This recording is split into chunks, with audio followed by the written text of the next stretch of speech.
Assalamualaikum warahmatullahi wabarakatuh. Perkenalkan, saya Ernawati, calon guru penggerak Angkatan 9 SMP Negeri 1 Tanah Grogol. Aksi nyata Modul 1.4 Budaya Positif. Adapun penerapan budaya positif yang telah dilakukan di SMP Negeri 1 Tanah Grogot yaitu 1. Pembuatan keyakinan kelas. 2. Penerapan segitiga restitusi. 3. Penerapan 3S senyum, salam, dan sapa. 4. Sosialisasi budaya positif pada rekan sejawat. Budaya positif yang sudah saya lakukan, salah satunya yaitu pembuatan keyakinan kelas yang saya praktekkan dan saya laksanakan bersama murid-murid saya di kelas. Assalamualaikum warahmatullahi wabarakatuh.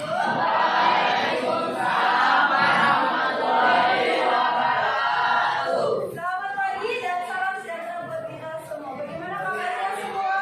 Baik. Oke, sebelum kita mulai kegiatan, kita akan lakukan SDGs dulu. Takut salut.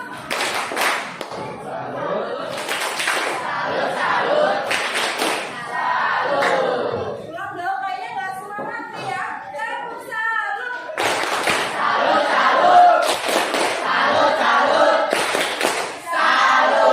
Oke, hari ini kita akan melakukan sebuah kegiatan di mana kita akan menentukan keyakinan kelas kita.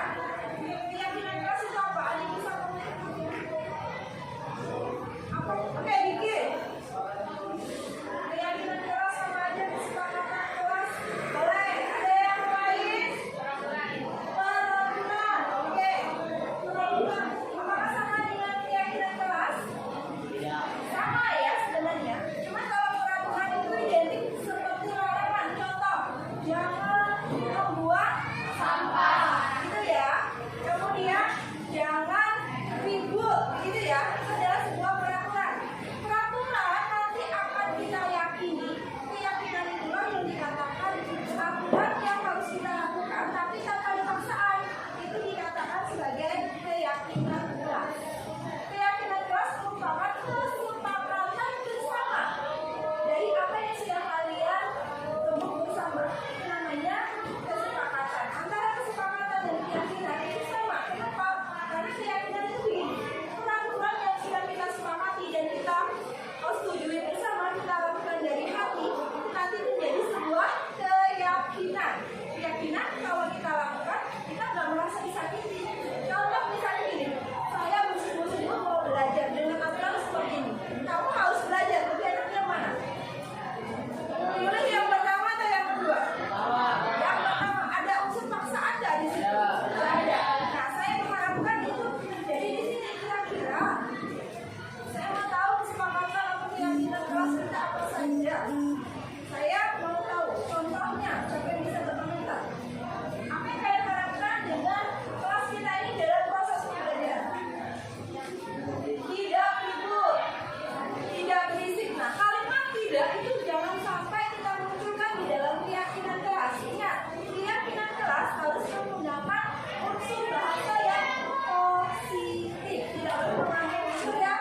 Ya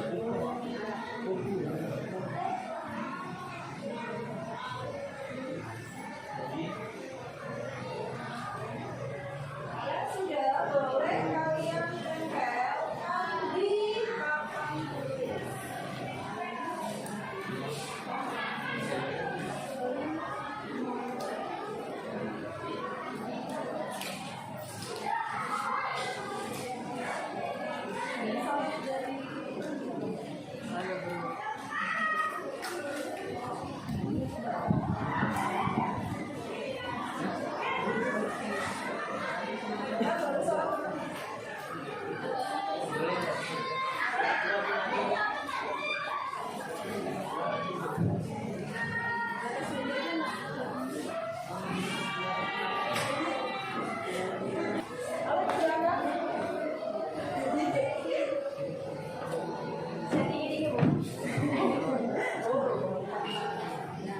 Jangan ketemu ya, tempelnya sampai.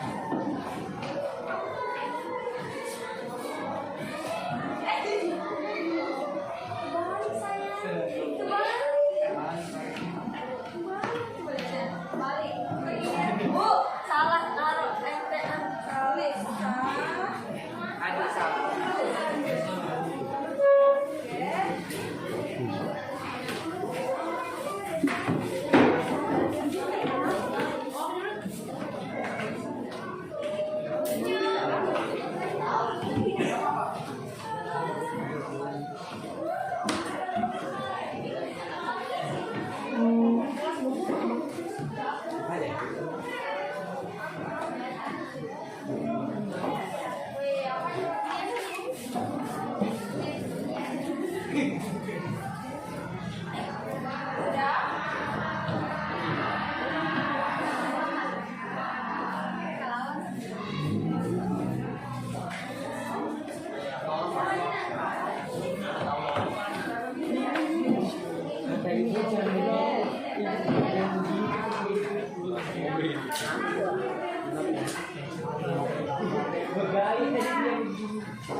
Oke, yang lain silakan segera.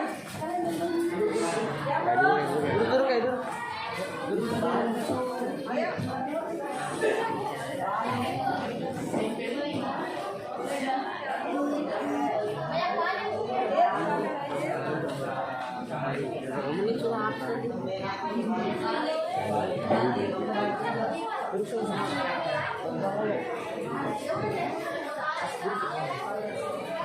Kalau kembali ya apa-apa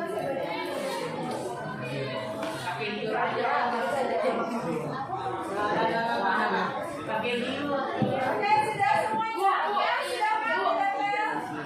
Saya kebalik. Gak apa-apa, nanti saya baliknya apa-apa.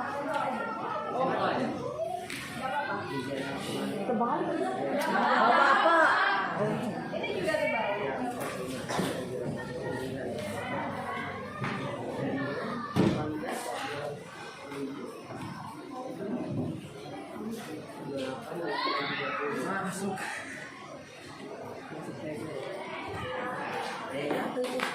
Oke, saya minta tolong satu siswa yang mau membacakan hasil dari apa yang kalian harapkan di kelas.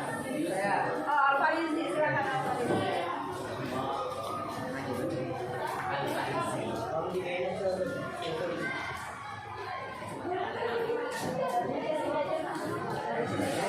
Oke, Alfarizi akan membacakan. Nggak usah, boleh. Dari Nur Aida, datang ke sekolah tepat waktu. Datang ke sekolah tepat waktu. Datang tepat waktu. Datanglah tepat pada waktunya. Datang tepat pada waktunya, boleh.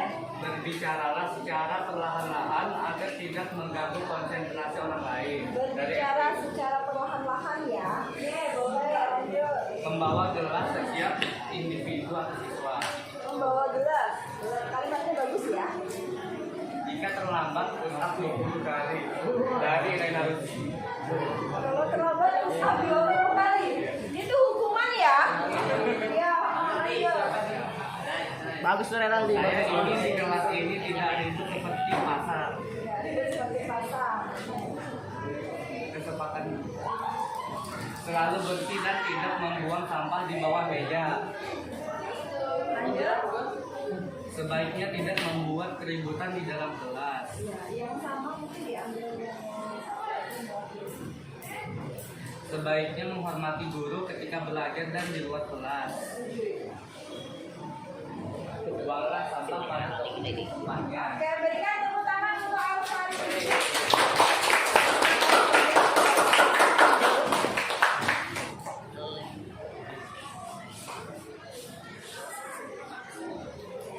Oke, tadi sudah disampaikan Alfari. Boleh kita simpulkan bersama. Satu yang kalian harapkan apa tadi?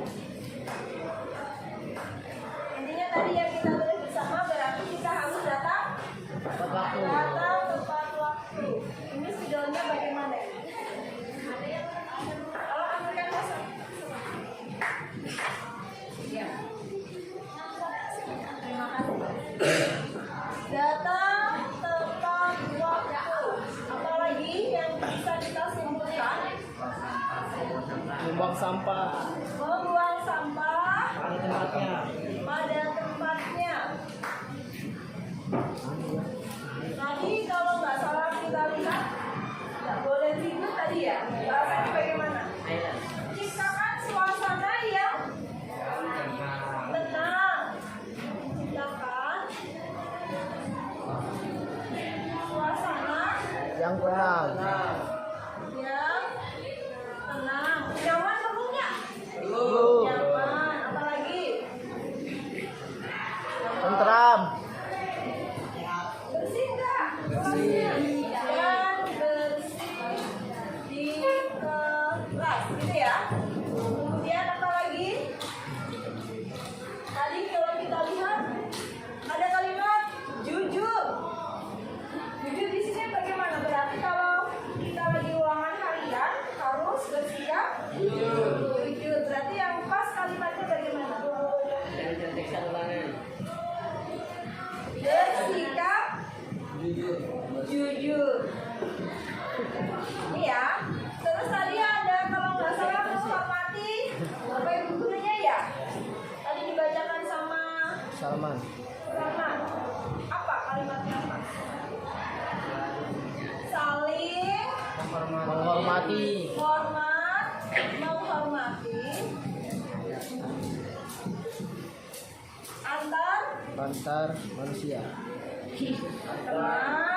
teman dan Guru. bapak ibu guru ya.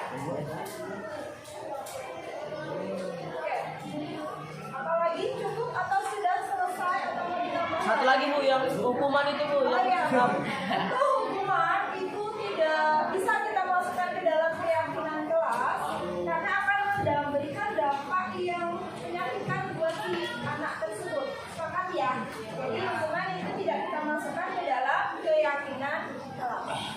Oke, di sini setelah kalian memberikan kesepakatan berarti supaya apa yang kita sudah sepakati ini menjadi apa ya? Menjadi hak paten berarti kita harus perlu tanda tangan kesepakatan kita bersama. Nanti satu persatu maju untuk memberikan tanda tangan masing-masing. Ayo tanda tangan ya. Jadi saya akan siapkan kertas di meja sini.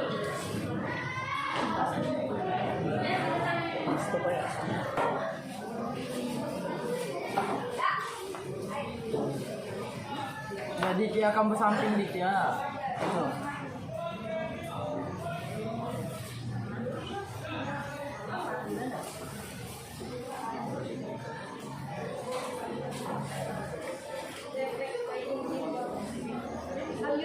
Kabian, saya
Rega.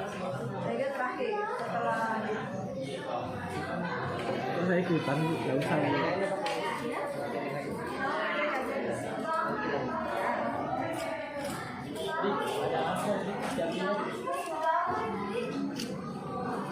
nggak usah. Saya nggak usah.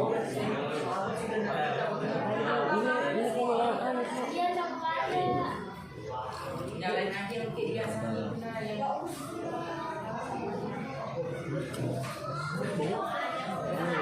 Oke, Hari silakan Hari. Apel, Putri silakan.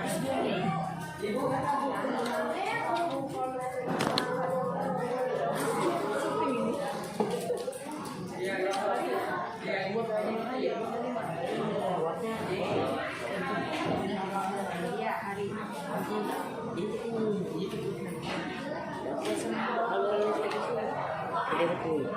Diki boleh duduk.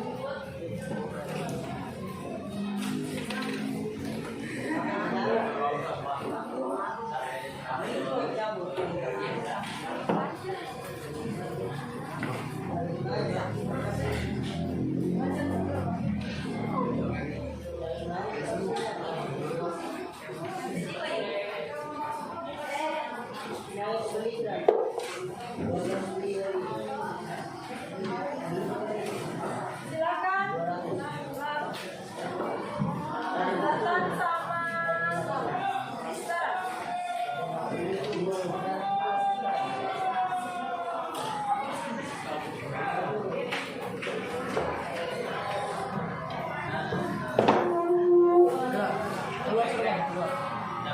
Kata ibu aku enggak. Kata ibu.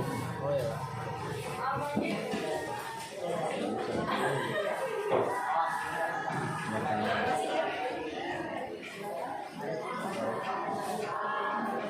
Kameramen Nggak usah.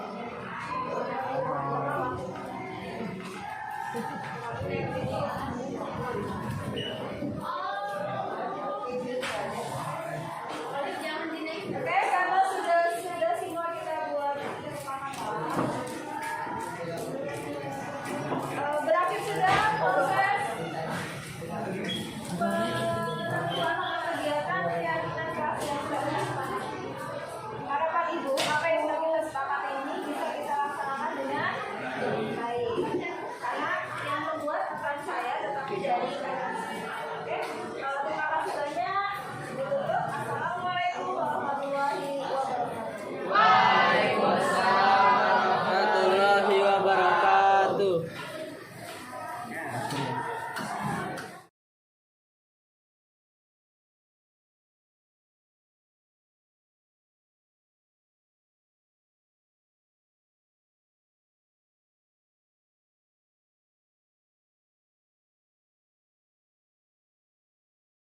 Akhir dari kelas 9C, perasaan saya setelah kegiatan tadi, saya merasa bahagia.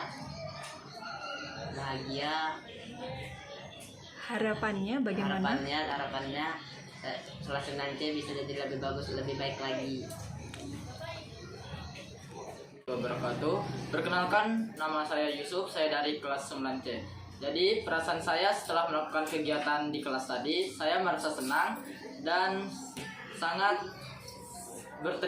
berterima kasih sekali kepada Ibu EN karena sudah mau memperhatikan kelas 9C.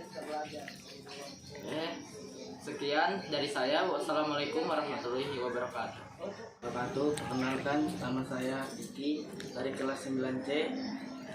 Setelah saya melakukan kegiatan tadi, saya sangat senang dan gembira. Semoga kelas 9C kedepannya jadi baik, aman, dan tentram. Sekian dari saya. Wassalamualaikum warahmatullahi wabarakatuh. Assalamualaikum warahmatullahi wabarakatuh. Perkenalkan, nama saya Salsa Rahmatia dari kelas 9C. Perasaan saya setelah kegiatan tadi, saya merasa senang dan mengharapkan kelas 9C menjadi kelas yang lebih baik lagi. Sekian, wassalamualaikum warahmatullahi wabarakatuh.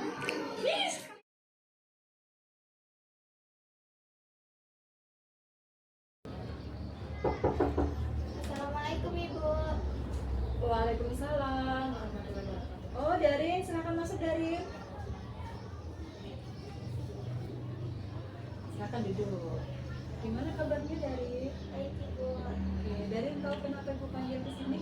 Tahu Ibu karena saya datang terlambat dan menggunakan sepatu berwarna putih. Tadi Darin berangkat dari rumah jam berapa? Jam 7.30 Ibu. Sekolah itu masuknya jam berapa?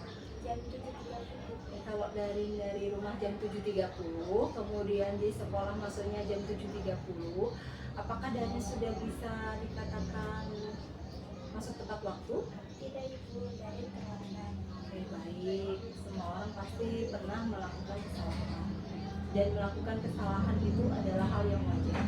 Namun kita harus belajar dari kesalahan. Itu tidak menyalahkan Darin ya di sini. Mari kita cari solusi bersama agar dari nanti datangnya bisa tepat waktu dan menggunakan seragam sesuai aturan sekolah. Nah, kalau begitu saya harus tahu nih, Darin pasti punya alasan kenapa Darin melakukan hal ini. Boleh cerita sama Ibu? Ya Ibu, itu malam saya begadang karena bermain game. Jadi saya tidak sempat menyiapkan sepatu dan saya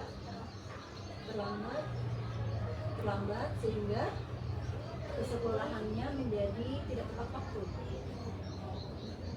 Gara-gara kenapa bisa sampai terlambat? Malamnya bagaimana? saya begadang karena bermain game. Oh, berarti Darin datang terlambat dan menggunakan sepatu berwarna putih karena bangun kesiangan disebabkan malamnya bermain game. Gitu kan Darin? Oke, Darin ingat dengan keyakinan kelas dan keyakinan sekolah kita? Ingat Ibu, datang tepat waktu, menggunakan seragam dan aturan sekolah sesuai aturan. Oke, berarti apa yang Darin lakukan itu apakah sudah sesuai dengan keyakinan kelas maupun sekolah kita? Tidak Ibu, saya melanggar peraturan kelas. Oke, berarti Darin sudah menyadari itu.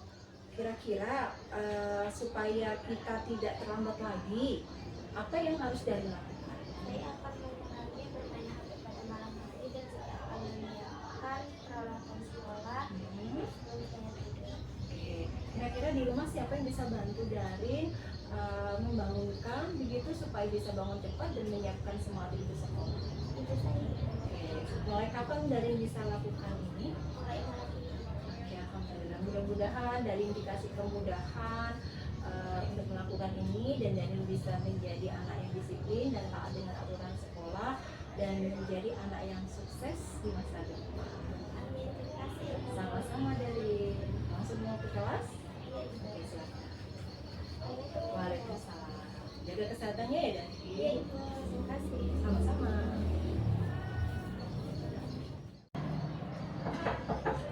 Assalamualaikum Ibu. Waalaikumsalam warahmatullahi wabarakatuh. Darin, silakan masuk Darin.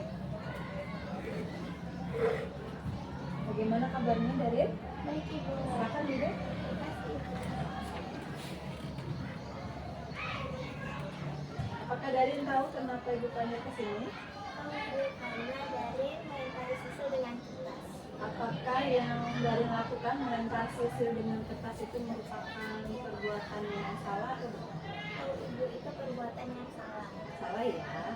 Oke, ibu tahu pasti Darin pengen merasa senang dengan melempar kertas kepada sisil. Tapi Darin juga harus tahu kapan kita bisa bermain dan permainan apa yang tidak mengganggu orang lain. Kira-kira mengapa Darin melakukan hal ini?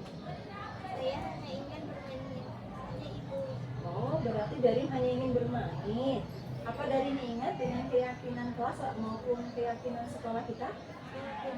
Apa? Datang tepat waktu, memakai seragam, dan hidup sekolah sesuai aturan dan menciptakan kenyamanan di rumah. Oke, kira-kira apa yang Darin lakukan itu apakah sudah sesuai dengan keyakinan kelas ataupun keyakinan sekolah? Tidak Ibu, saya tidak menciptakan kenyamanan di Quran karena saya mengkawal sisil saat dia belajar dengan melemparinya ke kelas. Oke, jadi apa yang bisa Darin lakukan agar bisa bermain tapi tidak membuat orang lain terganggu atau merasa disakiti? Itu permainan seperti kotak pos. Permainan seperti kotak pos. Baik, berarti Darin bisa nanti mengajak Sisil atau teman yang lainnya melakukan permainan tersebut di jam istirahat. Ya, bisa. Oke, baik. Semoga Darin bisa menjadi kakak yang solehah, kemudian tetap bahagia, kemudian bisa menjadi anak yang mentaati Allah dan bisa menyenangkan buat orang lain maupun dirinya sendiri. Terima kasih. Sama-sama Darin. Waalaikumsalam. Berarti ya Darin.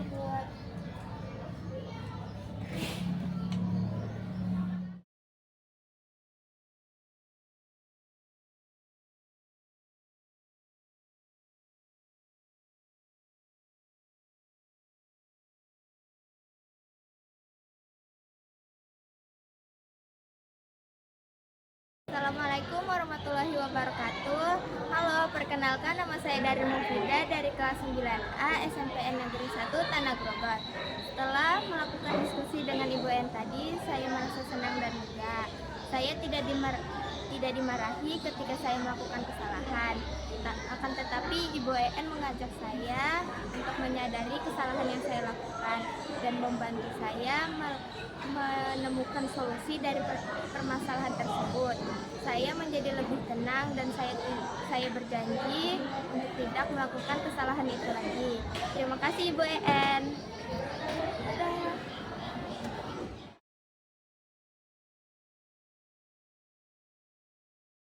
Warahmatullahi wabarakatuh.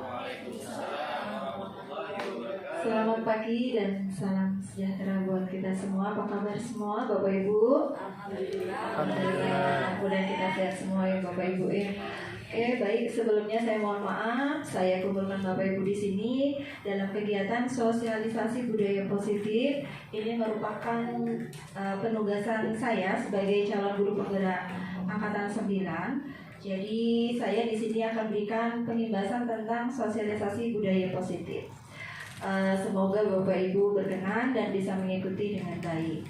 Oke, pertama marilah kita panjatkan puji syukur kita kehadirat Allah Subhanahu wa taala atas berkat rahmat sehatnya kita bisa berkumpul di sini dalam keadaan sehat walafiat.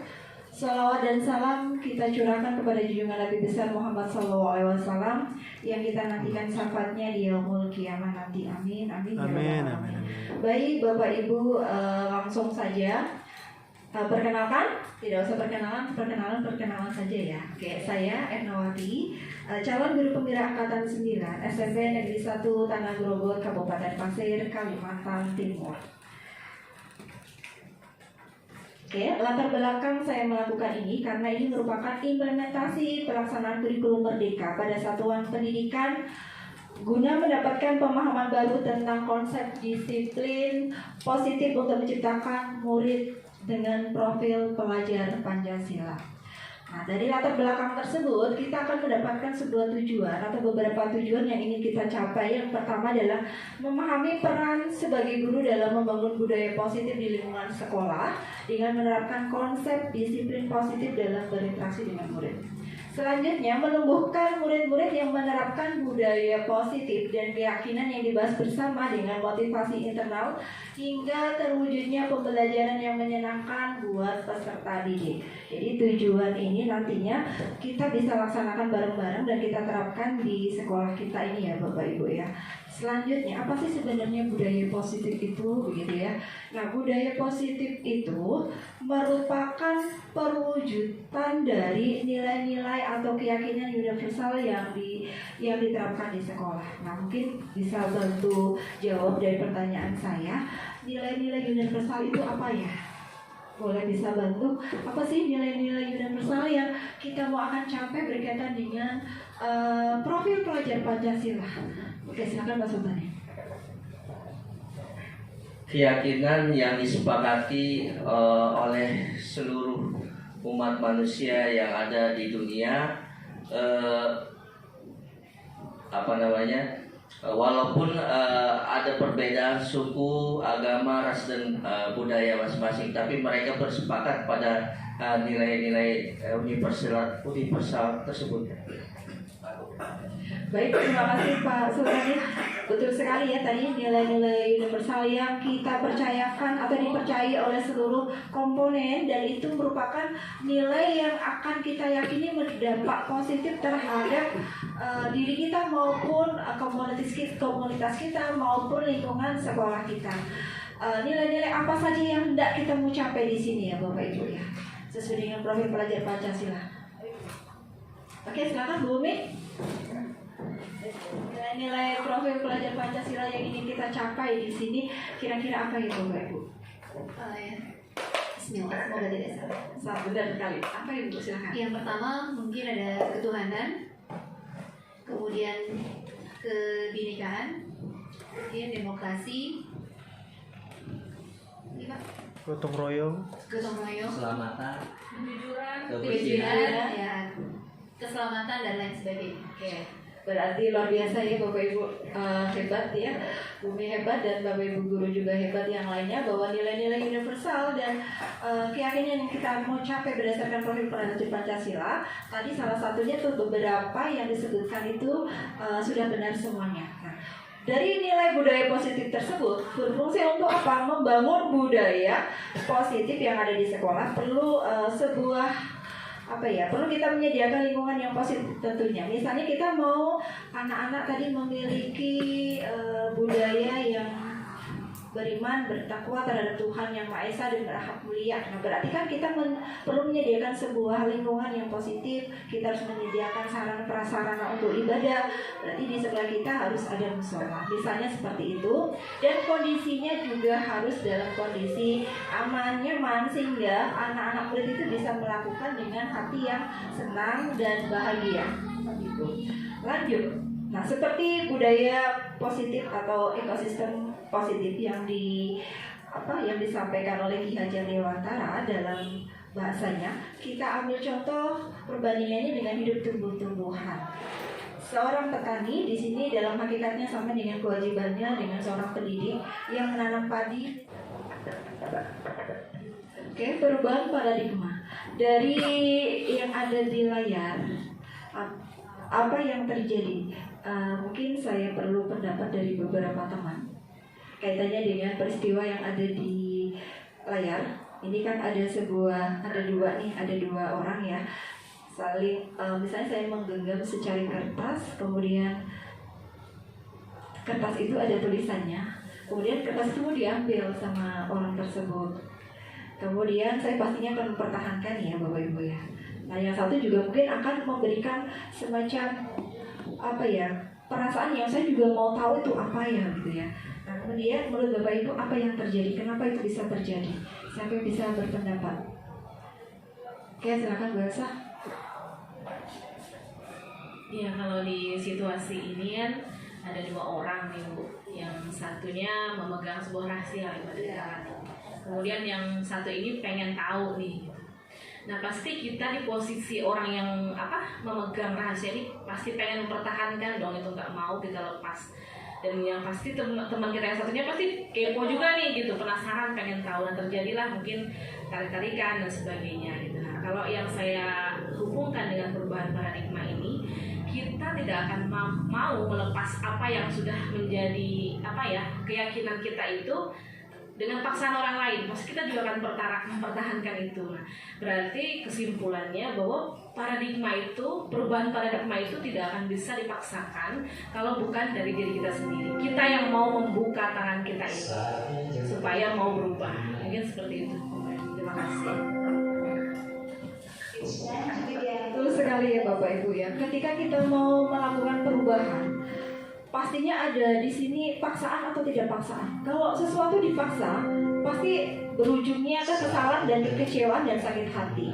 Namun, kalau kita memang dari diri sendiri, rasa nyaman, senang, dan sebagainya. Misalnya dari kejadian ini, ketika saya menggenggam kertas, kemudian teman saya kepo tadi mau mengambil, tapi saya tidak mau. Beda dengan konsep misalnya teman saya tadi meminta dan saya rela memberikannya, ini loh kertas yang saya genggam tadi. Rasanya itu pasti beda, perlakuan pertama dengan perlakuan yang kedua. Jadi perubahan paradigma itu memang harus dituntut dari diri sendiri, bukan karena paksaan dari orang lain. Seperti itu Bapak Ibu ya. Jadi mudah-mudahan kita semua memiliki paradigma yang sama, artinya melakukan dengan keikhlasan dari hati kita masing-masing.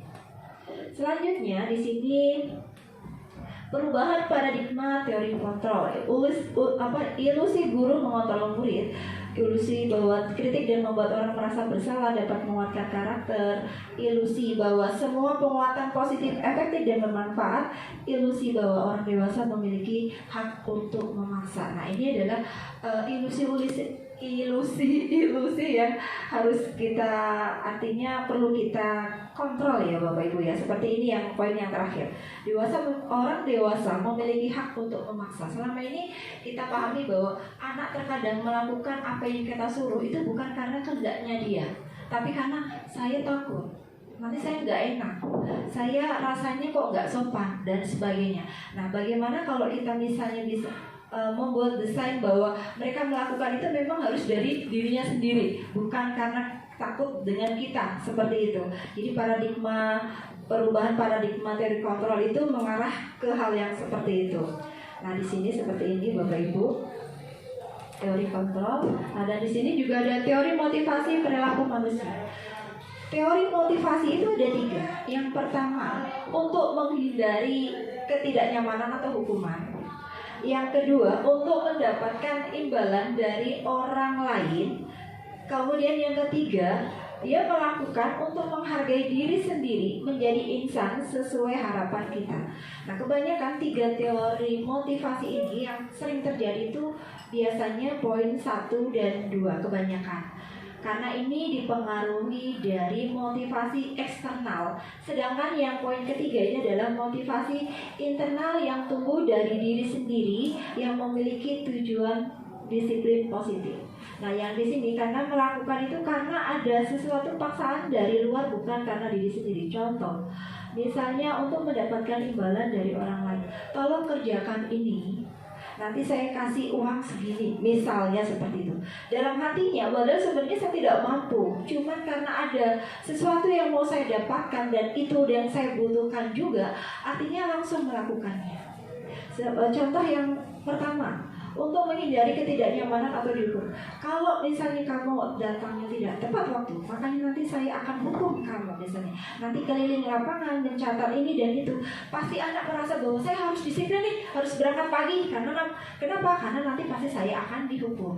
Tetapi kalau di sini untuk menghargai diri sendiri, menjadi insan sesuai harapan kita. Oh iya, saya harus berangkat pagi dan itu memang sudah tugas saya. Saya harus berangkat pagi, memberikan contoh yang baik supaya anak juga bisa menilai, misalnya, oh ya harus pagi. Jadi tidak ada alasan lagi bahwa anak itu dengan motivasi ini ada pada diri kita semua Bapak Ibu yang tahu hanya kita. Jadi harapan saya semua nanti berujung ke poin yang ketiga, untuk menghargai diri sendiri, menjadi insan sesuai harapan kita. Dan ini dari gambar di layar boleh kita lihat bersama. Di sini ada peraturan kelas, keyakinan kelas, lingkungan positif serta budaya positif. Nah, di sini ada 2 konsep yang mau saya tanyakan ke Bapak Ibu semua. Apakah sama peraturan kelas dan keyakinan kelas?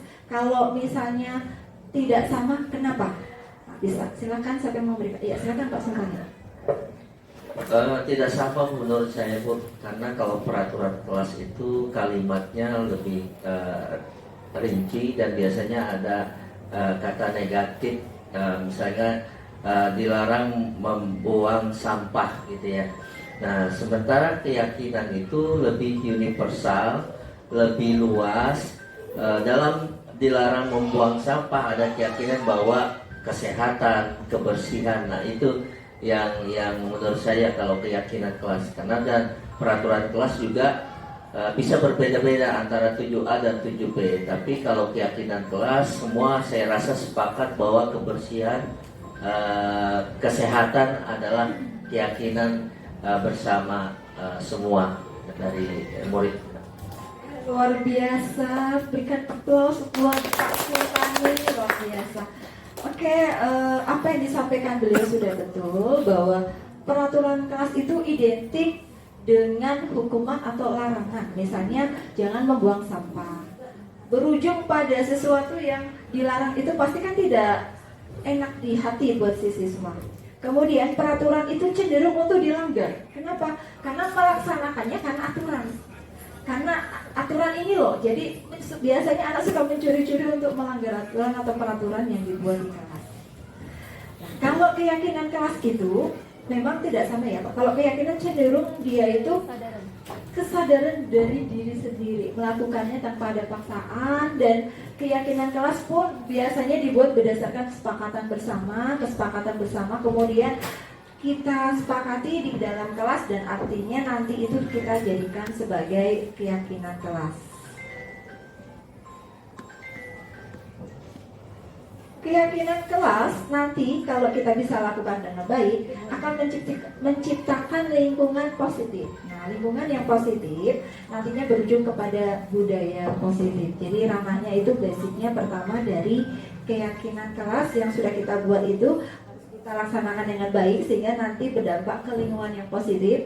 Nah, kalau lingkungan positif sudah kita bisa kita jadikan sebuah tradisi atau pembiasaan, maka budaya positif akan tercipta dengan sendirinya. Seperti itu. Nah, mengapa keyakinan kelas, mengapa tidak peraturan kelas? Tadi sudah dijawab sama Pak Sultani bahwa kalau peraturan cenderung untuk dilanggar, cenderung itu membuat sebuah konsep yang melarang. Namun kalau keyakinan itu konsep yang diyakini, karena diyakini itu nanti pasti akan dilaksanakan dengan ikhlas dan baik di dalam kelas begitu. Mengapa adanya keyakinan kelas penting untuk terbentuknya sebuah budaya positif? Oke, siapa yang bisa bantu saya? Mengapa adanya keyakinan kelas penting untuk terbentuknya sebuah budaya positif? Oke, Bu Elsa. Iya, karena tadi seperti yang disampaikan oleh Pak Sultan tadi kan keyakinan kelas ini lebih umum gitu ya, yang memungkinkan untuk dipahami oleh semua orang. Nah, kemudian namanya saja keyakinan kelas, berarti prosesnya itu kan panjang dari mereka mengubah kalimat negatif menjadi kalimat positif, menurunkan dari peraturan tadi gitu. Jadi harapannya keyakinan ini memang muncul dari dirinya sendiri gitu. Nah, kalau misalnya sesuatu yang muncul dari dirinya sendiri ini memang tanpa ada motivasi eksternal gitu ya, maka itu pun akan mudah terbentuk yang namanya budaya positif karena sudah menjadi hal yang dia yakini gitu, hal yang pembiasaan yang akhirnya muncul menjadi pembiasaan, dan akhirnya dari pembiasaan itu muncullah yang namanya budaya positif. Seperti itu Bu, mungkin Bu. Oke, terima kasih, berikan applause buat Ibu Elsa, luar biasa. Benar sekali. Selanjutnya, bagaimana mewujudkan sebuah keyakinan? Bagaimana mewujudkan sebuah keyakinan kelas yang efektif? Mungkin Bu Putri bisa komentar, Bu Putri.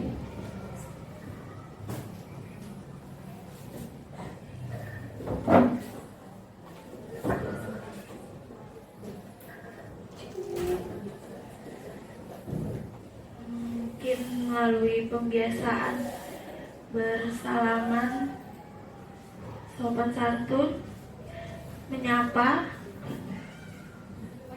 mungkin itu kan. Oke, berikan applause buat Bu Putri, betul sekali. Mewujudkan sebuah keyakinan kelas itu mulai dari pembiasaan yang sering kita lakukan di kelas maupun di lingkungan sekolah. Yang sering kita lakukan di sini kan biasanya berangkat pagi, di gerbang sudah disambut Bapak Ibu, salaman seperti itu. Kemudian nanti di dalam kelas, mau masuk kelas sudah ada berbaris. Kemudian di dalam kelas kita pembiasaan menyanyikan lagu Indonesia Raya setelah kita berdoa. Kemudian di akhir pembelajaran sebelum kita pulang kita lakukan kegiatan menyanyikan lagu daerah. Nah, itu adalah salah satu bagaimana mewujudkan keyakinan kelas yang efektif. Nah, ini menurut Gosen, suatu keyakinan akan lebih memotivasi seseorang dari dalam maupun motivasi secara intrinsik. Seorang akan lebih tergerak dan bersemangat untuk melaksanakan keyakinannya daripada hanya sekedar mengikuti serangkaian peraturan. Dan kita tahu bahwa memang kalau peraturan itu selalu berusaha untuk dilanggar ya Bapak Ibu ya. Tapi kalau keyakinan kan insya Allah tidak. Nah, Bapak Ibu apakah sudah melakukan pembentukan keyakinan kelas di kelasnya? Sudah ya, bagaimana prosesnya? Pastinya kita mendengarkan saran atau pendapat dari masing-masing anak didik kita, kemudian menyimpulkan bahasa yang pas, kemudian tidak mengandung unsur bahasa yang negatif, pastinya ya Bapak Ibu ya. Iya, harus mengandung bahasa yang positif. Di sini keyakinan kelas bersifat lebih abstrak daripada peraturan. Keyakinan kelas berupa pernyataan-pernyataan universal.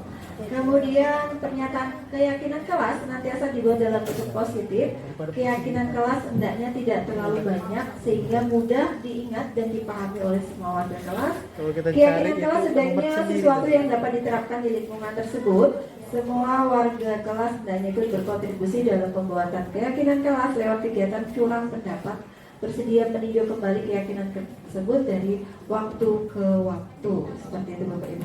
Ini adalah keyakinan kelas yang pernah saya.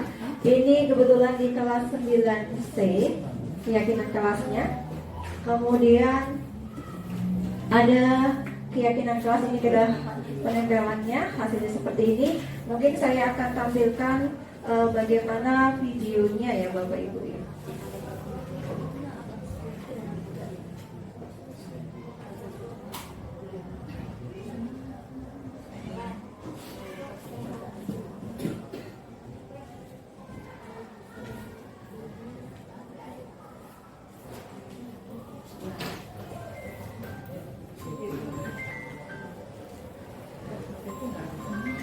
Kita langsung ke contoh keyakinan kelas ya Bapak Ibu. Tadi rencananya mau tampilkan video, cuma karena terkendala jadi kita langsung ke contohnya saja. Di sini misalnya hormat kami meyakini bahwa sangat penting untuk menghormati semua orang dan barang milik orang lain.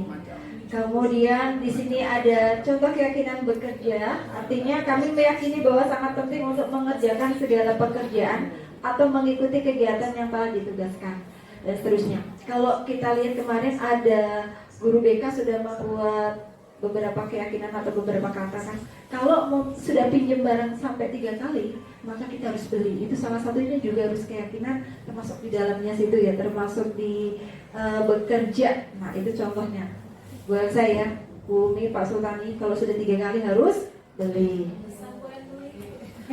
Lanjut. 5 kebutuhan dasar manusia. Ini yang kita miliki semua ya Bapak Ibu. Pertama, pasti kita kepingin disayangi, dikasihi, begitu ya Bapak Ibu ya. Kemudian kita pasti merasa kayak ada sesuatu yang freedom dalam diri kita tidak terikat. Kemudian ada kesenangan, kebutuhan untuk bertahan hidup, kebutuhan untuk penguasaan. Nah, 5 dasar ini kalau terpenuhi dengan di dalam diri kita ini dengan baik, maka bisa saya yakin menciptakan insan-insan yang hidup bahagia dunia dan akhirat. Ini adalah contoh jawaban. Misalnya ibu guru bilang, aku tidak boleh bersenandung sewaktu mengerjakan tugas, katanya. Kelas harus tenang, tidak ada suara, kan enak seru jadinya. Nah ini adalah kebutuhan akan kesenangan si anak ini. Kita lihat dari dia bersenandung pada saat kita menjelaskan. Nah kebutuhan-kebutuhan ini juga kita harus pahami bahwa ini juga terjadi pada diri siswa. Pada saat kita mengajar tidak bisa pungkiri terkadang anak itu menyanyi sendiri. Ada kan ya Bapak Ibu ya? Nah bahwa ternyata siswa juga memiliki kebutuhan untuk senang begitu. Cuman mungkin kita bisa mengarahkan bahwa tidak pas ketika kita dalam proses pembelajaran bersenandung. Mungkin alangkah indahnya pada waktu istirahat, seperti itu Bapak Ibu. Kemudian aku bosan masa belajarnya cuma gitu-gitu aja misalnya. Berarti anak tersebut kepingin kebutuhan akan kebebasannya terpenuhi. Mungkin bagaimana kita bisa mengarahkan ke anak didik supaya kita tetap menanamkan kepada peserta didik bahwa kita memang harus belajar. Mungkin pola pembelajaran di kelas kita ubah Bapak Ibu. Jadi tidak serta-merta dari start awal sampai akhir belajar terus, karena memori si anak itu bertahan hanya 15-20 menit saja untuk bisa fokus. Selebihnya itu sudah ambiar. Ya kan Bapak Ibu ya. Lanjut. Nah di sini ada 5 posisi kontrol guru. Pertama sebagai penghukum, pembuat rasa bersalah, teman, pemantau, dan manajer. Selama ini yang sering kita lakukan itu yang mana? Mungkin bisa komentar posisi kita itu di mana selama ini? Oke, bisa. Kalau saya merasa sih selama ini kebanyakan itu di nomor 2 dan 3. 2 dan 3. Ya selama ini, tapi beberapa akhir ini mungkin saya sudah enggak, kalau ke 1 saya enggak deh kayaknya. Ini dari diri saya sendiri ya Bu En? Iya, sesuai dengan diri sendiri. Saya lebih ke selama ini tuh lebih ke 2, 3. Nah, tapi beberapa bulan terakhir mungkin saya coba untuk menerapkan 4 dan 5 ini juga. Begitu. Tapi masih proses gitu, Bu. Terima kasih. Oke, terima kasih. Mungkin yang lain, posisi kita tuh sebenarnya berada di posisi kontrol guru yang mana? Bumi, silakan Bumi, posisi kontrol Bumi yang mana? Aku paling susah kalau menilai diri sendiri. Oh, harus bisa. Bumi hebat bisa. 5-5-nya kayaknya. 5-5-nya. Oke, silakan Bumi. Kalau saya sih sepertinya ada di 2 tetapi identik di 3. 2 identik di 3. Dilihat dari banyaknya yang fans-fansnya ya. Oke. Fans-fansnya Bumi banyak ya di posisi 2 dan posisi 3 tapi cenderung ke posisi 3. Iya. Oke, boleh. Ini kan tidak ada paksaan Bapak Ibu yang mengetahui posisi ini kan cuma diri kita sendiri. Mungkin Ibu bisa berkomentar posisi Ibu di posisi 1, 2, 3 atau 4 loh. Enggak, kita yang merasakan Bu. Kayaknya posisi saya di sini deh gitu. Silakan. Kalau 1 saya enggak Bu. Oke, 1 ya, alhamdulillah. Saya kurang pendapat kalau yang nomor 1. Nah, yang nomor 2 mungkin merasa bersalahnya mungkin karena ngerasa kok nggak ngerti-ngerti gitu ya, kok nggak ngerti-ngerti pelajaran ini gimana gitu. Merasa bersalah saya itu mungkin pola pembelajaran saya rubah. Umpan balik itu gimana anak-anak, apakah ibu kecepatan, apakah ibu pemarahan, apakah ibu membuat kamu tidak nyaman dan sebagainya, pertanyaan saya. Oh gitu Bu ya. Di posisi 3 kayaknya lebih cenderung ke 3 juga. Sama. Posisi ketiga. Kalau posisi ketiga mungkin ya Bu ya, karena anak-anak itu banyak saya merasa dimanapun Bu, mungkin itu hanya luarnya saja, saya juga kurangnya. Tapi kalau sudah terekspresi begitu berarti itu sudah luar dalam Bu biasanya. Kalau saya pribadi berarti itu juga di mana-mana itu Bu, mungkin itu ya, mungkin 3 mungkin. 2 dan 3 Bu ya. Kalau memantau itu mungkin kalau saya pada waktu ulangan. Oh, udah waktu ulangan. Ya, berarti 2, 3, 4 sudah mulai berjalan ya. 1 belum Bu ya, dan jangan Bu ya. Jangan. Oke, terima kasih banyak Bu Wiwi. Oke, mungkin Bapak Ibu bisa menilai diri sendiri masing-masing apakah posisi saya itu di poin yang mana begitu ya. Kalau saya juga cenderung ke poin 2 dan 3 banyakan. Nah, sebenarnya di 5 posisi kontrol ini seyogyanya itu di posisi manajer Bapak Ibu. Karena kita tuh bisa mengatur di sini kalau misalnya posisi teman, ya nggak apa-apa, itu bagus saja. Karena memang di 5 posisi kontrol inilah keadaan di lapangan. Cuma kita kategori yang mana, setidaknya setelah ini ke manajer, di posisi manajer. Lanjut, ini ada kasus tadi langsung ke segitiga restitusi ya Bapak Ibu. Nah, di sini segitiga ya adalah proses menciptakan kondisi bagi murid untuk membaiki kesalahan mereka sehingga mereka bisa kembali pada kelompok mereka dengan karakter yang lebih kuat. Restitusi juga merupakan proses kolaboratif yang mengajarkan murid untuk mencari solusi untuk masalah mereka dan membantu murid berpikir tentang orang seperti apa yang mereka inginkan dan bagaimana mereka harus memperlakukan orang lain. Segitiga restitusi itu terdiri dari memvalidasi tindakan, kemudian menstabilkan identitas dan menanyakan keyakinan. Ketika ada sebuah masalah, jadi langkah indahnya kalau kita menggunakan penerapan segitiga restitusi ini Bapak Ibu. Yang selama ini kita tahu bahwa setiap ada masalah harus ke BK. Ternyata itu pemahaman seiring dengan waktu pemahaman itu bisa tersingkirkan dengan adanya segitiga restitusi. Yang disampaikan Pak Sultani waktu itu benar bahwa kita sebagai guru bisa melakukan coaching klinik sendiri menggunakan segitiga restitusi. Misalnya ini sebuah contoh ya Bapak Ibu. Ini contoh dari datang ke sekolah tidak tepat waktu atau terlambat. Selain itu, dia juga mengenakan sepatu tidak sesuai dengan peraturan sekolah. Bu WN pun melakukan coaching pada Darin untuk membuat Darin memahami, menyadari kesalahannya serta tidak mengulanginya lagi. Nah, ini saya lakukan ke daring menggunakan sistem segitiga restitusi. Di sini ada percakapan antara saya dengan Darin.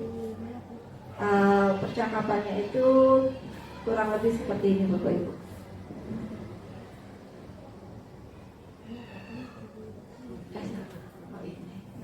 Action. Ini adalah video segitiga restitusi yang sudah saya lakukan, Bapak Ibu.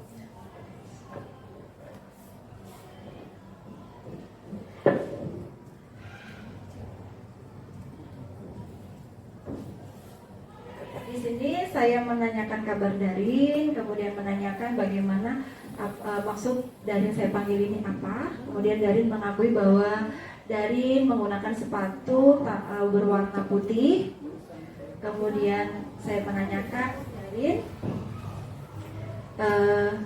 Darin selain itu juga datangnya terlambat. Kenapa datang terlambat? Darin menjawab bahwa tadi malam saya tidurnya terlalu malam dan sehingga paginya kesiangan.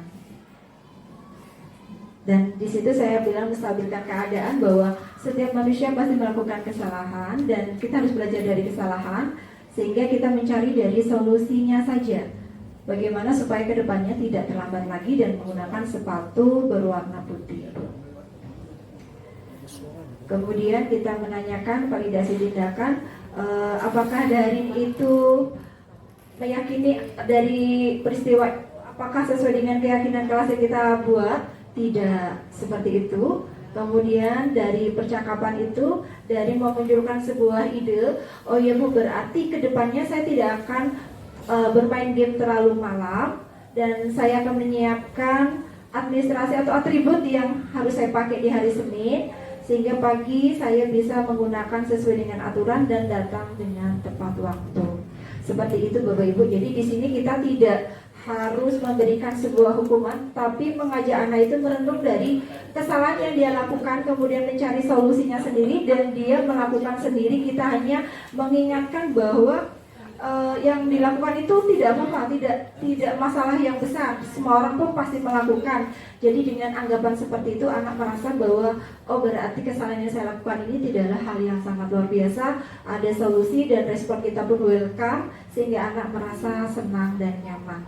Itulah kelebihan dari segitiga restitusi Bapak Ibu. Contohnya ya Bapak Ibu ya. Kemudian kita lanjutkan ke poin selanjutnya.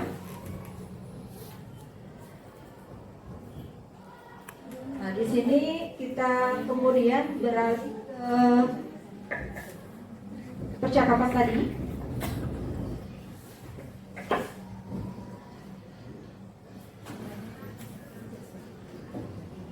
Lanjut, kita langsung, ini adalah foto kegiatan. Nah, ini adalah pembiasaan positif yang sudah kita lakukan. Harapannya ini nanti menjadi budaya positif di sekolah kita ya Bapak Ibu. Kita harus tetap melakukan, jangan sampai longgar. Dan ini kalau perlu jadikan sebuah tradisi ya, seperti moto sekolah kita, tradisi. Apa moto kita sekolah kita? Jadikan prestasi sebagai tradisi, sebagai jadikan akhlak ya, jadikan prestasi dan akhlak mulia menjadi tradisi. Oke. Selanjutnya dan sekian dan terima kasih. Mungkin seperti Ibu kegiatan sosialisasi bimbingan budaya positif kita, kurang lebihnya saya mohon maaf. Saya tutup. Assalamualaikum warahmatullahi wabarakatuh. Salam baik.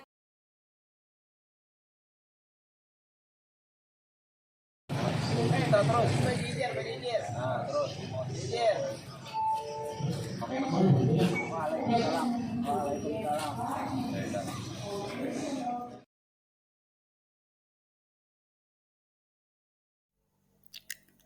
Adapun refleksi dari kegiatan ini, budaya positif dapat terbentuk dengan adanya pemahaman yang sama dari setiap stakeholder yang ada di sekolah. Dengan kesamaan pemahaman tersebut, maka semua elemen dapat memberikan teladan dan pembiasaan yang positif pula bagi murid. Sehingga motivasi intrinsik dapat muncul dari diri murid hingga terciptanya lingkungan yang nyaman, aman, dan menyenangkan untuk belajar. Oleh karena itu, guru perlu melakukan kolaborasi dengan murid, rekan sejawat, tendik, pimpinan, komite, wali murid, maupun dinas pendidikan setempat dalam menciptakan budaya positif tersebut.